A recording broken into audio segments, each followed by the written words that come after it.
going back to the football, there's no way in a million years I'm having Hibs fans want Hearts to win the league. It's an interesting theory, isn't it? I had on this show our good pal Tam McManus maybe a couple of months ago, and I said, "Oh, Tam, if Hearts win the league, first non-old firm team 41 year," and he went, "Are you joking? I would rather an asteroid hit Earth than Hearts win the league." And on that's what Davy Hoop says on Ryan, saying that Kilmarnock will be Hearts' toughest test between now and the end of the season, or certainly before the split. He says playing Motherwell will be a lot harder. What do you think of that?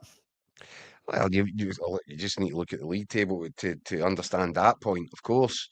But I think that Ryan Stevenson is clearly talking about Hearts historically haven't enjoyed going to Rugby Park.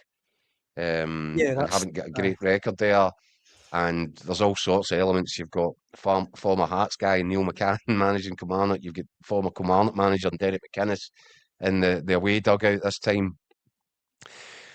And the plastic pitch, people don't like it. People don't like going there because of it. It can be a great leveler.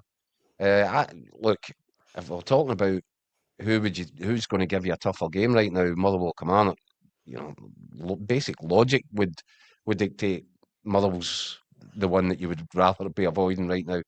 And Celtic are going to find that for themselves this weekend. I think that Motherwell will go to Celtic Park, and that's not going to be 3 points that can be taken for granted, even despite what Celtic have managed to come through over the last, 10 days, a fortnight. A lot of people in the comments as well. I mean, Sugarman is one saying McCann and Elvis will lead down to Hearts pre the split. But McKenna, Big Jambo says Dundee are no mugs either. Obviously, they're playing. Wait a minute. Neil McCann has been given a shot to try and prove that he should be given a future in management.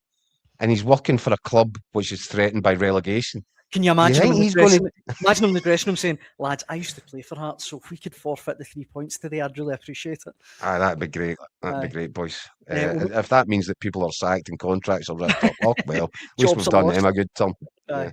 McKenna, though, says Dundee are no mugs. Obviously, it's Dundee after that for Hearts. Agreed. They're so much improved under Stephen Presley. They are, really are. So all these fixtures, but that all said, if you were looking at it from a Hearts perspective, and you've got these two fixtures coming up against Kilmarnock, who's struggling to avoid relegation, Dundee, who might be much improved but are still bottom six. So you've got 2 games coming up in your last 3 before the split, and it's 2 teams that are both in the bottom 6 and going to be consigned to the bottom 6 for the post-split matches. That's a good position. That's a strong position for Hearts to be in.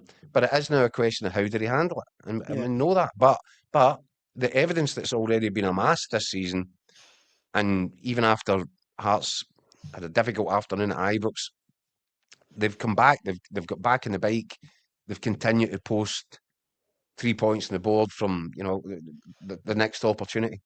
And they don't look like a team who are struggling with the weight of expectation. Certainly they haven't done up until this point. That could change. Mm-hmm. But I think they look like a group of players that have got a great sort of spirit and camaraderie and chemistry and a determination not to let this opportunity slip. All sorts of pressures will come on as this title race, moves forward into the final furlong, I feel like.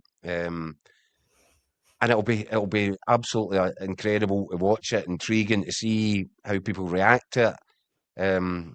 But yeah, I think first and foremost, the target for Hearts is get in and out of Ayrshire and try and get back across the country with 3 points. And see how everybody else copes with it.